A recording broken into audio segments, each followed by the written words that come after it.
Hi, welcome to your yoga break. My name is Megan Elliott. As a yoga therapist, my intention is to bring ease and comfort back into the body with a mindful and therapeutic approach to yoga. So my hope for you is that you'd be able to take these practices, use them throughout your week, whether you're in your office or whether at home, to bring ease and comfort to the active mind and active body. So in honor of a request that I had, this focus today is going to be on stiff backs. I decided to make this a three-part series because backs are pretty complicated and I wanted to be able to address all areas of support for the back.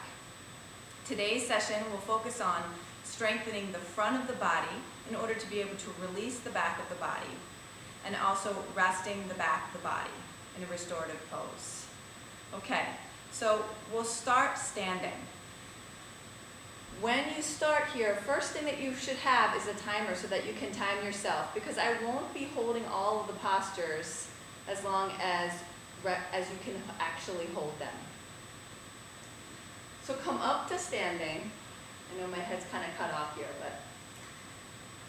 and find a table in front of you or a chair. Bring your hands to your hips. Bring your fingertips right in between your thigh and your belly as you begin to hinge. So this is a hinging motion. Press your butt back and reach your chest forward. If you start to compress your fingers, you know that you're effectively hinging. If you can't get that far to hinge, then bend your knees a little bit and then you'll start to feel the compression. Now if you have disc issues, ruptured or bulging discs, you really don't want to go very far in your forward fold. So this is why the chair is here. And also, if you have a stiff back, most likely you do if you're watching this video, you don't want to push it. Remember, use the breath to inhale and encourage the muscles to relax. Notice here as I'm standing, I'm starting to pull my belly in. When I activate the front of the body, it gives the back of the body permission to let go. So as I'm standing here, my head is dangling. Very important to let the head go. My legs, the front of the legs are active. My feet are about, 2 fists width apart. Now if you're feeling like you can go a little further, you can step away from the chair or table.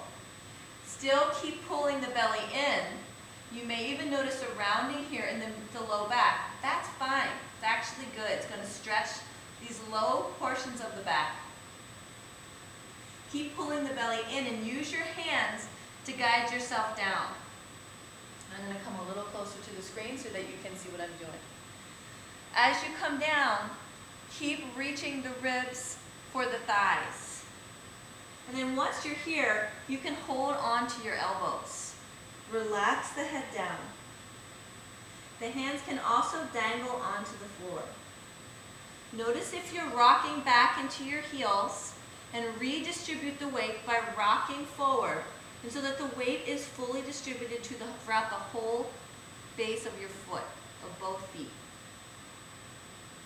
Keep activating the front of the quads and pulling the belly in and relaxing the head down.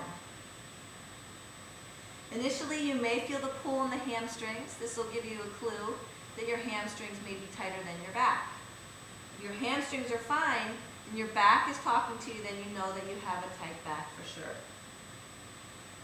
So this is where you can set your timer. I would say for beginners, you want to hold this for about 30 seconds to a minute.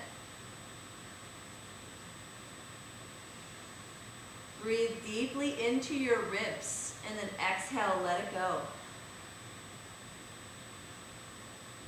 Once the minute, 30 seconds or minute has passed, begin to bring yourself up.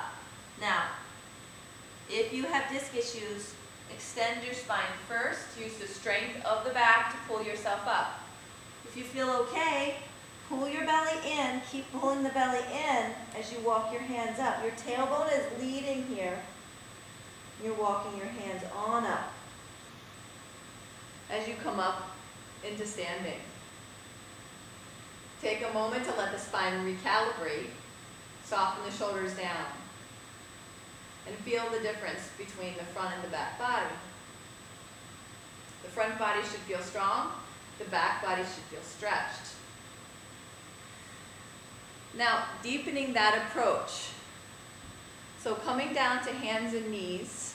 If you have trouble getting down to your hands and knees, come onto a chair, come to the very edge of that chair and bring your feet underneath your knees and follow along on the chair. So we're coming down to all fours and making sure that nothing's in your way and that your hands and knees are stacked under the shoulders and hips. Gently claw the mat with your fingertips. That's activating the arms and the upper back. Pull the belly in, so don't let the belly hang down. Pull the belly in and keep the spine in a neutral position.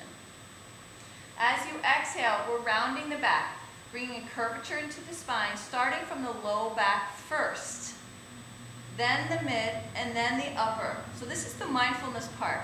Slow it down so that you can feel the wave move through the spine and then bring the chin to the chest. Some of you may be able to really easy round the upper back. We want to round the upper back for sure, but we also want the low back to round a little bit. So, in order to get that stretch in the low back, you can tuck your toes and reach your buns back just a few inches, reaching your arms forward, pulling your belly in. Exhale. As you inhale, come forward onto your hands, tailbone leads, all the way up through the spine. Try not to arch too much here in this low back, because you'll compress the low vertebra, the low lumbar. Keep the stronger part of the extension in the upper back. You can even start to draw the shoulder blades down and slightly in, compressing the shoulder blades on the back. Chin lifts just a little bit. Take an inhale here and stretch the front of the body and command the upper back to work. You isometrically draw your hands back a little bit so you feel work in your arms. As you inhale, then begin your exhale, tailbone leads. Bringing it down, chin into the chest, push the floor away. Pull your belly in, and come back a little bit and find the stretch. Inhale, tailbone lifts. Move up through the spine. Feel the muscles begin to activate on the upper back. Stretch the front of the body. Exhale, tailbone leads down. Wave through the spine. Press the hand into the ground, chin into the chest. Inhale, tailbone leads. Opening through the front of the body, making the back body work. And last time, exhale. Tailbone down. Push through the spine, through the hands. And come back to neutral. You can do that as many times as you want. When you're ready to give your wrists a break, come down and roll the wrists out a little bit. If you're sitting on your chair, you can come down onto the floor. Now's the last section, last piece. So we're going to give the back a rest. So we've worked the front and the back of the body, and now we're going to come into a resting position, full passive rest. So find a wall, or a bench, or a chair, or a couch, and put your hip up against that. Bring your forearms to the floor, and swing your legs up. Scoot your low back fully onto the floor, and then begin to come down onto the floor. Once the body is resting on the ground, take a few inhalations and long exhalations. Let the legs rest. Let the pressure come out and be relieved from the low back. And let the spine come back to a neutral position. Palms can face up, arms can reach out to the sides if you'd like.